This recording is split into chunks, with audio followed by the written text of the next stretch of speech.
En cette fin d'année 2025, votre émission Les réalisations de Fatchi vous propose de revenir sur les événements diplomatiques et institutionnels qui ont marqué ce dernier trimestre. Un de ces moments clés fut sans aucun doute le 9e sommet des chefs d'État et de gouvernement de la Conférence internationale sur la région des Grands Lacs, CIRGL, un sommet historique qui s'est tenu ici à Kinshasa. Placé sous le thème éloquent « Consolider la paix et la sécurité pour le développement durable dans la région des Grands Lacs, cette rencontre a également officialisé l'accession de la RDC à la tête de l'organisation. Désormais, le président de la République, Félix Tshisekedi, assure la nouvelle présidence régionale de la CIRGL pour une période de 2 ans.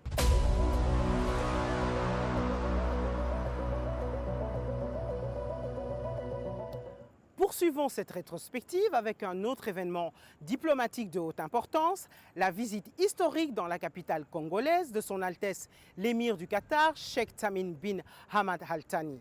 Cette rencontre au sommet a été couronnée par la signature de plusieurs engagements bilatéraux majeurs, ouvrant des perspectives décisives dans des domaines stratégiques comme le transport, l'investissement et les échanges, et renforçant ainsi la coopération sud-sud.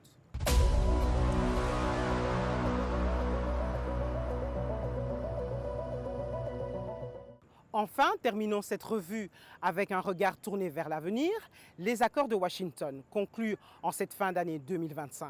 Ces accords sont doubles. Ils comprennent d'une part l'entérinement des accords de paix du 27 juin 2025 et d'autre part la signature de partenariats stratégiques renforcés entre la République démocratique du Congo et les États-Unis d'Amérique. Cette avancée confirme l'importance de la RDC dans la géopolitique mondiale et ouvre la voie à une coopération bilatérale historique dans les domaines de la sécurité, de la gouvernance et de l'économie. En définitive, tous ces faits marquent un tournant majeur pour la RDC, confirmant son ascension dans le concert des nations et son rôle incontournable sur la scène internationale sous l'impulsion du chef de l'État. Par ailleurs, nous ne pourrions clore cette émission sans mentionner le point culminant de l'année, le discours à la nation du président de la République, Félix-Antoine Tshisekedi Tshilombo, qui a dressé un bilan complet de l'an 2025.